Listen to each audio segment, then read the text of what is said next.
Smith.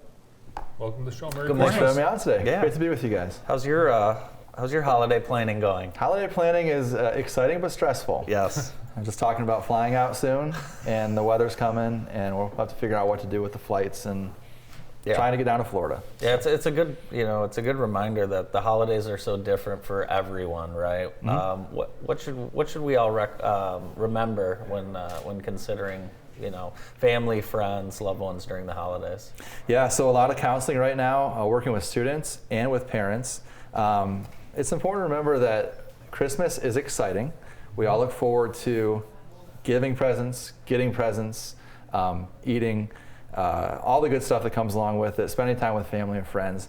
But there's also a huge stress that comes with that because we all watch the Hallmark Channel. Some of us do.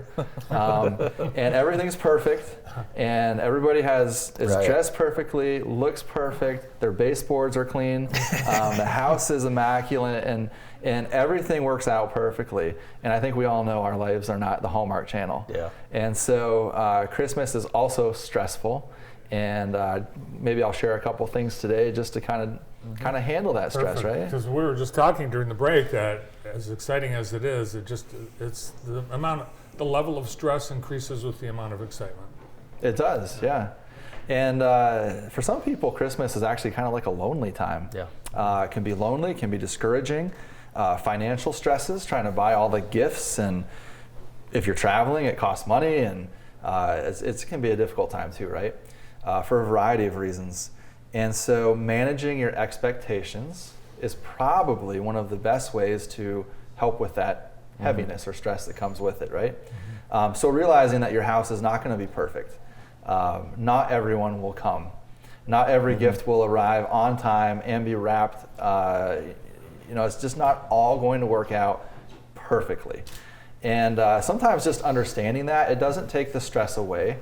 It doesn't mean it's like it then all works out. But just knowing that everything won't be perfect kind of preps you for those moments when someone gets sick and they can't come. I remember last year, it wasn't Christmas, it was Thanksgiving, but we had a family that came in from Massachusetts, from Cleveland, and on the day they all arrived, my daughter went to bed with a headache and a fever, and we did one of those quick rapid tests, and it was COVID.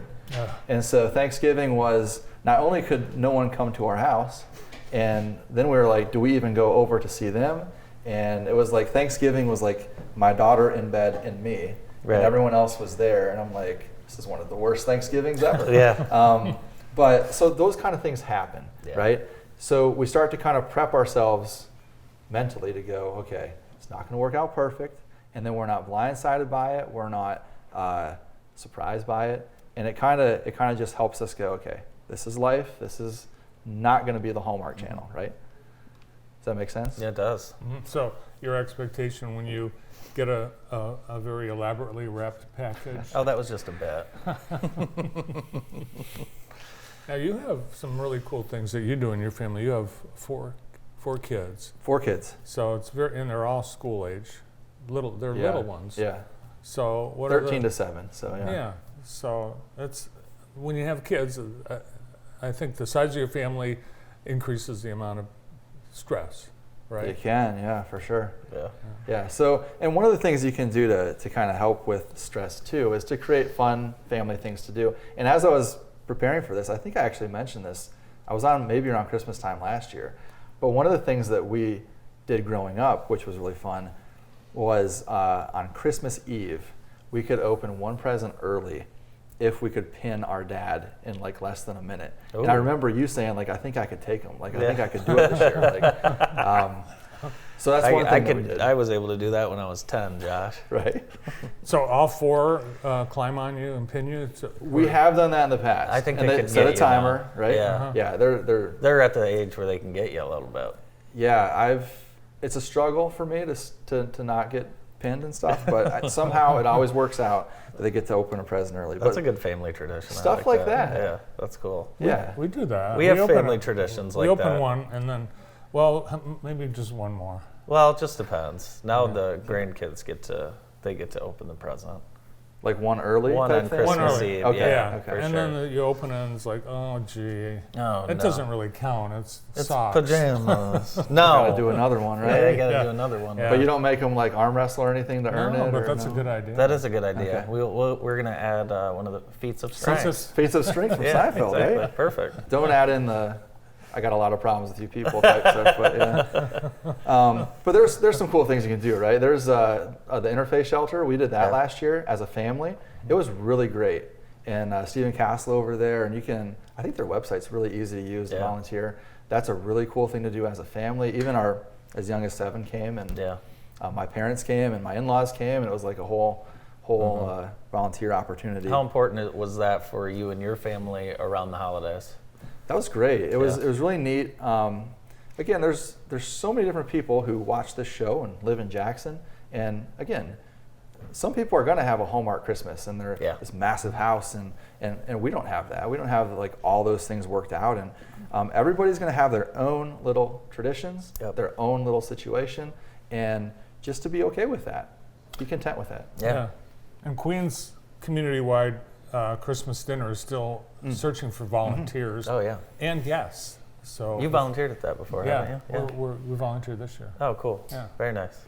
So it's really neat. And visit Queens Parish website. It's queenschurch.com, and you can click the link to the Sign Up Genius, and for just a couple hours, pick Yeah. the job you want to do, and yeah, it's pretty rewarding. Plus, there are people that are hoping maybe they're alone.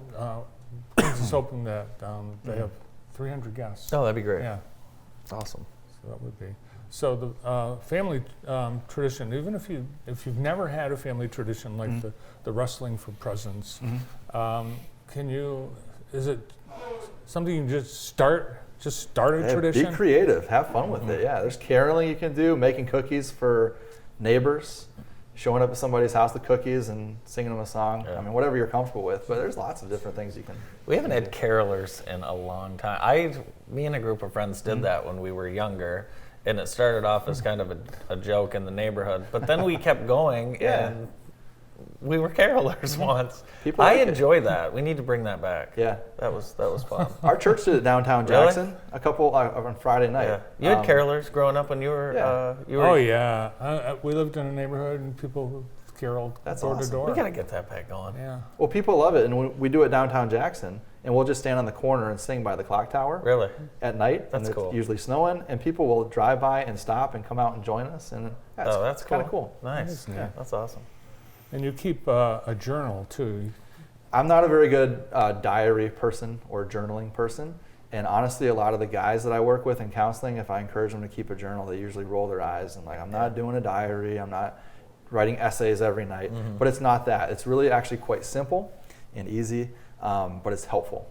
And so you could even just take like a normal piece of paper and every night write down, like for the next 2 weeks, write down 2 positives and 2 negatives from your day. Just a simple sentence. And it doesn't have to be groundbreaking stuff. It can be as simple as, I made dinner tonight and it wasn't that bad. Or I had a big presentation and it went better than I expected. 2 positives, 2 negatives from every day. The positives are good because we need to make sure we count our blessings, right? Some people do have a hard time coming up with positives from their day. Keeps you in the loop on that and counting the good things that are happening. It helps you recognize them. Why write down the negatives? I think we all know that if we don't process the bad things that happen during the day, where do they stay? Just kind of get stuck in our heads, always in the back of our minds. We don't really deal with it, and then we get enough bad things that happen, it bottles up, and we get angry, we might explode, we might blow up on something that doesn't even matter. And if we write them down, the research shows that it helps us process it. Again, it doesn't go away, helps us identify and kind of deal with the things that are not so great during the day. Nice. Do you have a good thing that happened yesterday? Yeah, a great thing. I came into work and everyone was wonderful to me. Nice. Yeah, how about you? Positive. Yeah, we were in Talbot's at Briarwood. It closed at 6 o'clock, and we couldn't get out. It was locked. But then the lady figured out how to open the door, and we got out You were the last one at Talbot's. at 6 p.m. I'll be damned. That's a positive. That is a It's good a positive. Now the was cool good thing news. is, if you do it for 2 weeks And then you look over your stuff. It helps you be more thankful. It helps you kind of see where you've overcome some of the negatives, and it can even show you some patterns. So did all your negatives come from work? Did all your positives come from family? And it starts, you start to think and understand, these are important parts of my life. These are parts I need to work on, things like that. Yeah. Awesome. Very Well, cool. we hope you have a great holiday. Thank you. Safe travels to you and your family. Thank you. Yeah, Merry Christmas. Appreciate it. Josh Smith, counselor at Western Schools. Stay tuned. More of the morning show after this.